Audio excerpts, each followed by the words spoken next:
अस्सलामु अलैकुम। उम्मीद करता हूँ कि आप सब खैर आफियत से होंगे। सिलेक्शन ऑफ राइट करियर की एक न्यू वीडियो के साथ मैं हूँ आपका मेज़बान चौधरी शहजाद साहिल। आज हम जिस प्रोफेशन को या जिस करियर को डिस्कस करेंगे वो है टेक्सटाइल डिज़ाइनर।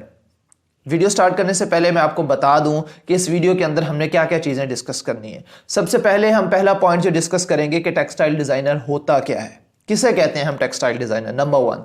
नंबर 2, फिर हम ये देखेंगे कि अगर आप टेक्सटाइल डिज़ाइनर बनना चाहते हैं तो उसके लिए आपके पास स्किल्स कौन कौन सी होनी चाहिए, नंबर 2। नंबर 3, आपको यह भी मैं बताऊंगा कि अगर आप टेक्सटाइल डिज़ाइनर बनना चाहते हैं तो उसके अलावा टेक्सटाइल डिज़ाइनर के अलावा इसमें ब्रांचेस इसकी कौन कौन सी मौजूद हैं, नंबर 3। नंबर 4, हम यह भी डिस्कस करेंगे कि टेक्सटाइल डिज़ाइनर बनने के लिए आपके अंदर किस किस्म के इंटरेस्ट मौजूद होने चाहिए, यानी कि आपकी दिलचस्पी जो है वो किन कामों में होनी चाहिए, तब जाके जो है वो आप एक टेक्सटाइल डिज़ाइनर बन सकते हैं। और लास्ट जो कि 5th पॉइंट है, हम ये भी देखेंगे कि आपको क्वालिफिकेशन क्या चाहिए इस फील्ड में आने के लिए। बात स्टार्ट करते हैं कि सबसे पहले टेक्सटाइल डिज़ाइनर होता क्या है जी। टेक्सटाइल डिज़ाइनर एक ऐसे शख्स को कहते हैं जो कि कपड़े और धागे की मदद से डिज़ाइन तैयार करता है, फिर उन डिज़ाइंस को हम अपने कपड़ों में इस्तेमाल करते हैं ताकि हम अपने कपड़ों को और ज़्यादा खूबसूरत बना सकें और ज़्यादा जो है वो अट्रैक्टिव बना सकें।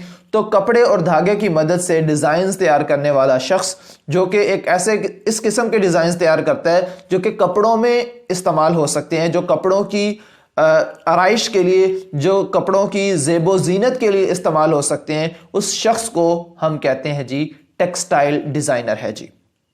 अब हम बात कर लेते हैं कि आप इस फील्ड में एंटर कैसे हो सकते हैं अगर आपकी कोई क्वालिफिकेशन नहीं है। क्वालिफिकेशन के साथ कैसे आएंगे वो हम एंड में डिस्कस करेंगे और आपको क्या क्वालिफिकेशन चाहिए होगी। अगर आप इस फील्ड में एंटर होना चाहते हैं तो सबसे पहला जो सबसे बेसिक आपको जो है वो ओहदा मिलेगा वो होगा हेल्पर। अब आप कहेंगे ओहदा कहाँ से आ गया, तो मतलब सबसे पहला जो आपका काम होगा वो होगा एज ए हेल्पर जो है वो आप इस काम में आ सकते हैं, यानी कि जो एक्सपर्ट जो डिज़ाइनर्स ऑलरेडी काम कर रहे हैं उस फील्ड के अंदर, आप उनके हेल्पर के तौर पर जो है वो काम कर सकते हैं। इसी तरह फिर उससे जो है वो आगे अगर नेक्स्ट स्टेप में जाएं तो हम उसके बाद जो है वो हम एज ए कटर जो है वो काम कर सकते हैं। थर्ड में जाके आप एज ए मशीन ऑपरेटर भी काम कर सकते हैं। तो ये तो बेसिक सी बात हो गई कि टेक्सटाइल डिज़ाइनर क्या है, फिर उसके बेसिक स्टेप्स क्या है, ठीक है जी। अब हम बात कर लेते हैं कि अगर आप टेक्सटाइल डिज़ाइनर बनना चाहते हैं तो टेक्सटाइल डिज़ाइनर बनने के लिए आपके पास स्किल्स कौन कौन सी मौजूद होनी चाहिए। नंबर 1 स्किल जो कि लास्ट टाइम भी मैंने आपको बताई थी, बेटा आप किसी भी फील्ड में जाएंगे तो ये स्किल कंपल्सरी है, विच इज़ कम्युनिकेशन स्किल। आपको बोलना आना चाहिए, आपको बातचीत करनी आनी चाहिए, आपको अपनी बात दूसरों तक पहुंचानी आनी चाहिए। अगर आपको अपनी बात दूसरों तक मुंतकिल करनी आती है, अपनी बात दूसरों तक ट्रांसफ़र करनी आती है, अपनी बात समझानी आती है, इसका मतलब आपके अंदर जो है वो कम्युनिकेशन स्किल मौजूद है। अब आप कहेंगे कम्युनिकेशन स्किल का टेक्सटाइल डिज़ाइनर के साथ क्या काम है, तो भाई इसका हर एक फील्ड के साथ काम है। सुनिएगा कैसे। एक शख्स आपके पास कोई काम लेके आता है, आपने उसको अपना डिज़ाइन समझाना है, कैसे समझाएंगे अगर आपके पास कम्युनिकेशन स्किल नहीं समझा सकते। तो इसलिए आप अपने क्लाइंट को सेटिस्फाई करने के लिए आपके अंदर ये स्किल मौजूद होनी चाहिए कि आप उससे बातचीत अच्छी कर सकें, अपनी बात को आसान अल्फाज में, जैसे कहते हैं ना, आसान भाषा में समझा सकें, ठीक है, नंबर 1।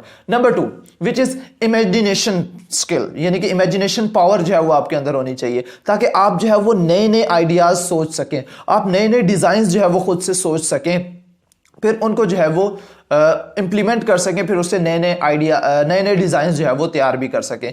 इसी के साथ एक और अगर मैं लिंक कर दूं तो आपके अंदर क्रिएटिविटी होनी चाहिए, जिद्दत पसंदी जिसे हम कहते हैं ना, कि आप चीज़ों को मुख्तलिफ निगाह से देखने वाले हो, आप अपनी चीज़ों को मुख्तलिफ एंगल्स के साथ जो है वो देख सकते हो और उससे जो है वो बना भी सकते हो। तो आपके अंदर जो दूसरी इंपॉर्टेंट स्किल है वो क्या होनी चाहिए जी, आपके पास number 1 communication skill and number 2 creativity या इमेजिनेशन पावर जो है वो आपके अंदर होनी चाहिए ताकि आप नई से नई चीज़ें जो है, नए से नए डिज़ाइन जो है वो तैयार कर सकें, ताकि उससे जो है फिर लोगों को काफ़ी ज़्यादा फ़ायदा भी हो और आपके डिज़ाइन जो है वो लोगों को पसंद भी आ सके। इसके साथ साथ आपके अंदर एक स्किल ये भी होनी चाहिए कि आप मटेरियल्स को, जिन मटेरियल्स को आपने यूज़ करना है, जैसा कि धागा है, कपड़ा है, और उसके कलर्स जो हैं वो उनके आइडेंटिफिकेशन करने के लिए भी आपके अंदर एक स्किल मौजूद होनी चाहिए। यानी कि आपके अंदर जो है वो एक जहानत या आपके अंदर ये स्किल भी हो कि आप उसके मटेरियल को चेक कर सकें कि अच्छा मटेरियल कौन सा हो सकता है या कौन सा बेहतरीन मटेरियल है, किस मटेरियल को आपने ज़्यादा इस्तेमाल करना है, किस मटेरियल को आपने कम इस्तेमाल करना है। और most important thing is colour combination आपको पता होना चाहिए। यानी कि किस किस्म का कपड़ा हो तो उसके ऊपर मैं इस किस्म का जो है वो कलर यूज़ करूं, या इस कलर को मैं यूज़ करूं तो ज़्यादा अट्रैक्टिव बन सकता है ये डिज़ाइन, या इस कलर को अगर मैं यूज़ करता हूं तो ये कलर जो है वो इस तरह का है कि इस कपड़े पर ज़्यादा जो है वो अट्रैक्टिव नहीं रहेगा, यानी कि उसकी प्रोमिनेंसी जो है वो ख़त्म हो जाएगी, प्रोमिनेंट नहीं रहेगा। तो आपको कलर कॉम्बिनेशन का भी ज़रूर पता होना चाहिए। अब हम बात करते हैं कि टेक्सटाइल डिज़ाइनर की मेन ब्रांचेस कौन कौन सी हैं, यानी कि टेक्सटाइल डिज़ाइनर के अलावा आप किन किन कामों में जो है वो जा सकते हैं, यानी कि इसके साथ लिंक जो हमारी ब्रांचेस हैं वो कौन कौन सी हो सकती हैं। Number 1 which is wallpaper designer. अब ये वॉलपेपर डिजाइनर जो है वो क्या होता है, आपने अगर कभी किसी दफ्तर को या किसी ऑफिस को विजिट किया हो तो आपने ये चीज नोट की होगी कि उसकी दीवारें हमारी जैसे घर की दीवारें होती हैं वैसी नहीं होती। वहां पे कुछ जो है वो डिजाइनिंग वगैरह हुई होती है, या तो शीट्स लगी हुई होती हैं प्लास्टिक की, या जो है वो मतलब कि प्लास्टिक की जो है वो एक पेपर नुमा आता है जिसको दीवार के ऊपर जो है वो चिपका कर दिया जाता है, चिपका दिया जाता है, लगा दिया जाता है। तो वो बेसिकली सबसे पहले उसकी भी डिजाइनिंग तैयार की जाती है। अब तो आजकल जो है वो ट्रेंड है कि जो है ना वो इस किस्म के वॉलपेपर्स यूज किए जाते हैं जिसके ऊपर जो है वो टाइल्स वगैरह बनी हो या ईंट के जो है ना वो डिजाइन वगैरह इस्तेमाल होते हैं। तो वॉलपेपर डिजाइनर जो है वो एक ऐसा शख्स होता है जो प्लास्टिक की शीट्स पर जो है वो डिजाइन्स बनाता है, जिनको हम जो है वो अपनी दीवारों को खूबसूरत बनाने के लिए, दीवारों को ज्यादा पुरकशिश और ज्यादा अट्रैक्टिव बनाने के लिए जो है वो हम उन वॉलपेपर्स को यूज करते हैं। तो अब ये ज्यादातर काम ऐसे होता है कि जो वॉलपेपर डिजाइनर होता है वो बेसिकली उसे एज ए फ्रीलांसर जो है वो काम लिया जाता है, यानी कि वो काम जानता है जब किसी कंपनी को या किसी भी कारखाने को उसकी जरूरत होती है कि कोई डिजाइन तैयार करना है तो उसको जो है वो हायर करते हैं और उसके एक डिजाइन बनाने के लिए जो है वो उसको हायर किया जाता है और उसे कहा जाता है कि जनाब आप हमसे डील तय कर लें कि आप या हमारे पास एक डिजाइन या एक से ज्यादा डिजाइन अगर तैयार करने हैं तो आप हमसे जो है वो पर डिजाइन क्या चार्ज करेंगे। अगर कोई बड़ा कारखाना है या कोई बड़ी फैक्ट्री है तो वो एज ए फ्रीलांसर किसी से काम नहीं लेते बल्कि परमानेंटली वॉलपेपर डिजाइनर को हायर कर लेते हैं, फिर उसको जो है वो जॉब पे रख लेते हैं और परमानेंट सैलरी जो है वो डिसाइड कर ली जाती है। अब हम बात करते हैं जी दूसरी ब्रांच की। इसकी दूसरी ब्रांच कौन सी है? दूसरी ब्रांच है बेसिकली फैशन डिजाइनर। इसको आपने काफी ज्यादा सुना होगा।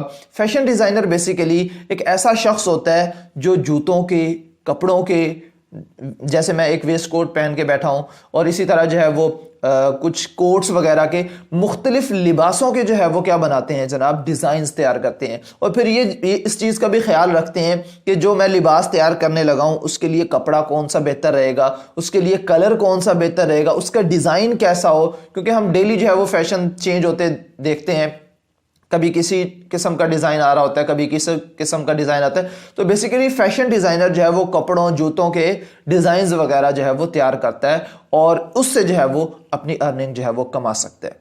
अब हम बात करते हैं जी थर्ड टाइप की, जो कि इंटीरियर डिजाइनर के नाम से जो है वो जानी जाती है। अब इंटीरियर डिजाइनर से बेसिकली क्या मुराद है कि हमारे घरों के अंदर जिस किस्म की भी आराइश की जाती है, जिस किस्म की भी डिजाइनिंग की जाती है ताकि वो घर जो है वो अंदर से खूबसूरत नजर आए, उसे हम इंटीरियर डिजाइनिंग कहते हैं बेसिकली। और वो शख्स जो उस घर को अंदरूनी तौर पर जो है वो खूबसूरत बना रहा है उस शख्स को हम कहते हैं जनाब इंटीरियर डिजाइनर। अब इसका काम क्या होता है? इसका काम भी बेसिकली आपके घरों को, आपके ऑफिसेस को या आपकी जो है वो और किसी भी किस्म की बिल्डिंग्स को अंदर से खूबसूरत बनाना होता है। मुख्तलिफ किस्म के वॉलपेपर्स यूज करके, मुख्तलिफ किस्म के डिजाइन्स यूज करके, मुख्तलिफ किस्म के जो है वो लकड़ी के जो है वो डिजाइन्स वगैरह या किसी भी किस्म के डिजाइन्स को यूज करके उसको खूबसूरत बनाना, उस बिल्डिंग को अच्छा करने के लिए जो शख्स काम करता है उसको हम कहते हैं जी ये इंटीरियर डिजाइनर है। अब हम बात करते हैं जी लास्ट ब्रांच की, जो कि है टेक्सटाइल कंजर्वेटर। अब आप सोच रहे होंगे कि ये टेक्सटाइल कंजर्वेटर जो है वो क्या होता है। आपका जाना कभी ना कभी जो है वो किसी म्यूजियम में जरूर हुआ होगा, यानी कि कभी ना कभी आप जो है वो किसी म्यूजियम में जरूर गए होंगे और अगर आपने गौर किया हो तो वहां पे आपने जो है वो तारीखी लिबास तारीख़ी जो है वो मुख्तलिफ चीज़ें जो है वो देखी होंगी, जो मतलब कि हिस्टोरिकल चीज़ें होती हैं, जो आज के ज़माने के नहीं, अब से 100 साल पहले, 200 साल पहले, 400 साल पहले, कई हज़ार साल पहले की चीज़ें जो है वो आपको मुख्तलिफ म्यूज़ियम्स में नज़र आती हैं। अब फॉर एग्ज़ाम्पल अगर मैं बात कर लूँ लिबास की, अब से 100 साल पहले जो लिबास इस्तेमाल होता था अब वो बिल्कुल इस्तेमाल नहीं होता। अब से 200 साल पहले जो लिबास इस्तेमाल होता था अब वो डिज़ाइनिंग नहीं रही। बेशक कपड़ा वही होगा, मुख्तलिफ कपड़े भी चेंज हो गए हैं, लेकिन वो डिज़ाइन, वो लुक जो है वो वैसी नहीं रही। अब ये जो बेसिकली टेक्सटाइल कंजर्वेटर होते हैं वो म्यूज़ियम्स के लिए काम करते हैं। म्यूज़ियम में मौजूद जो चीज़ें हैं उनको उस दौर के हिसाब से डिज़ाइन करते हैं। अब वैसी चीज़ें तो अभी अवेलेबल नहीं है, लेकिन उन चीज़ों को तैयार तो किया जा सकता है ना। तो उन चीज़ों को तैयार करने के लिए जो डिज़ाइंस अब ट्रेंड में चल रहे हैं वो तो काम नहीं आएंगे। लिहाजा उसके लिए क्या करना पड़ेगा, उस डिज़ाइन को तैयार करने के लिए हमें उसके तारीख़ी पस मंज़र में जो है वो जाना पड़ेगा। तारीख़ में जाके जो है वो देखना पड़ेगा कि उस वक्त किस किस्म का लिबास था, उस वक्त जो है वो किस किस्म की चीज़ें पहनी जाती थी, उस वक्त जो है वो क्या ट्रेंड्स होते थे। तो वो जो हमारे पास टेक्सटाइल कंजर्वेटर होता है वो बेसिकली उस तारीख़ी पस मंज़र को मद्देनज़र रखते हुए उन डिज़ाइंस को तैयार करता है। फिर उन डिज़ाइंस वाले जो लिबास होते हैं उनको म्यूज़ियम्स में इस्तेमाल किया जाता है। उम्मीद है आपको ये क्लियर हो गया होगा कि टेक्सटाइल कंजर्वेटर जो है वो बेसिकली कौन सा शख्स होता है या क्या काम करता है। अब हम बात करते हैं जी हमारे इस वीडियो के 4th सेगमेंट की, जिसमें हमने बेसिकली ये चीज़ डिस्कस करनी है कि अगर आप जो है वो टेक्सटाइल डिज़ाइनर बनना चाहते हैं तो आपके इंटरेस्ट कैसे होने चाहिए, यानी कि आपको किन किन चीज़ों में दिलचस्पी होनी चाहिए कि आप जो है वो इस फील्ड में आ सकते हैं। नंबर 1 जी, आपकी जो दिलचस्पी है वो आर्ट में होनी चाहिए, क्राफ्ट में होनी चाहिए, फैशन में होनी चाहिए। आपकी दिलचस्पी जो है वो पेंटिंग्स में होनी चाहिए, आपकी दिलचस्पी जो है वो सिलाई कढ़ाई वगैरह में होनी चाहिए, और आपकी दिलचस्पी जो है वो केमिकल्स में भी होनी चाहिए थोड़ी बहुत, क्योंकि वो रंगों में कुछ ना कुछ जो है वो काम आते हैं, बाकी इतना ज़्यादा काम नहीं है। मेन काम जो है वो आपका फैशन के मुतालिक जो है वो आपका इंटरेस्ट होना चाहिए। मुख्तलिफ तरह तरह के आपको लिबास बनाने का और पहनने का भी शौक हो सकता है। मेनली जो आपका काम होगा वो आपका काम बनाना होगा, ठीक है। इसी तरह आपको आईटी की इंफॉर्मेशन जरूर होनी चाहिए, क्योंकि सब कुछ जो है वो डिजिटलाइज हो चुका है। अभी कोरोना की वजह से जो काम हुआ है वो सब कुछ जो है वो डिजिटल हो चुका है, ठीक है। कोविड-19 की वजह से ये सारी चीजें जो है वो डिजिटलाइज हो गई हैं। तो आप अगर एक जो है वो टेक्सटाइल डिजाइनर बन जाते हैं तो आपको थोड़ी बहुत जो है वो नॉलेज होनी चाहिए इंफॉर्मेशन टेक्नोलॉजी की, ताकि आप अपने ब्रांड को ज्यादा से ज्यादा लोगों तक पहुंचा सकें, ज्यादा से ज्यादा जो है वो लोगों तक अपने ब्रांड को आसानी पहुंचा सकें, और उससे जो है वो आप अपने बिजनेस को ज्यादा ग्रो कर सकते हैं। जी चलते हैं जी वीडियो के लास्ट सेगमेंट की तरफ, जिसमें बेसिकली हम ये चीज डिस्कस करेंगे कि आपको इस फील्ड को ज्वाइन करने के लिए क्वालिफिकेशन क्या चाहिए। बेसिकली अगर आप इस फील्ड में आना चाहते हैं तो आने के लिए कोई पाबंदी नहीं है कि आपके पास क्या क्वालिफिकेशन होनी चाहिए। जैसे मैं आपको स्टार्ट में बता चुका हूं कि आप एज ए हेल्पर आ सकते हैं, फिर उसके बाद जो है वो एज ए कटर काम कर सकते हैं, एज ए मशीन ऑपरेटर काम कर सकते हैं। लेकिन अगर आप जो है वो प्रॉपर डिजाइनर के तौर पर जो है वो इस फील्ड में आना चाहते हैं तो आपके पास जो है वो टेक्सटाइल डिजाइन और फैशन डिजाइन में ग्रेजुएशन की डिग्री जो है वो लाजमी तौर पर आपके पास होनी चाहिए, ताकि आप ज्यादा से ज्यादा उस फील्ड में ग्रो कर सकें। बाकी स्टार्ट आप जो है वो एक्सपीरियंस से कर सकते हैं, यानी कि आप काम करें, काम से एक्सपीरियंस लें। जितना आपका एक्सपीरियंस बढ़ता जाएगा उतना जो है वो आप अपने फील्ड में ज़्यादा से ज़्यादा जो है वो तरक्की करते जाएंगे। उम्मीद है आज की वीडियो से आपको ये सारा कॉन्सेप्ट जो है वो क्लियर हो गया होगा और आपको पता चल चुका होगा कि टेक्सटाइल डिज़ाइनर क्या होता है, उसके लिए जो है वो स्किल्स कौन कौन सी चाहिए, उसके लिए जो है वो आपके अंदर जो है वो इंटरेस्ट किस किस्म के होने चाहिए, टेक्सटाइल डिज़ाइनर की मेन ब्रांचेस कौन कौन सी हैं, और उसके बाद लास्ट में आपके पास क्वालिफिकेशन क्या होनी चाहिए कि आप इस फील्ड को ज्वाइन कर सकते हैं। मजीद प्रोफेशंस के मुतालिक मालूमात के लिए आप जो है वो हमारे चैनल को सब्सक्राइब कर लें, क्योंकि हम इंशाल्लाह, मेरा टारगेट है कि मैं यहाँ पे 400+ कैरियर्स की वीडियोस जो है वो अपलोड करूंगा, क्योंकि एक पूरी सीरीज स्टार्ट की हुई है जिसकी आज दूसरी वीडियो जो है वो हमने कर लिया, और उम्मीद है आपको इससे काफी ज्यादा फायदा मिला होगा। नेक्स्ट वीडियो में आपसे फिर मुलाकात होगी, तब तक के लिए मुझे दुआ में याद रखिएगा। अल्लाह हाफिज।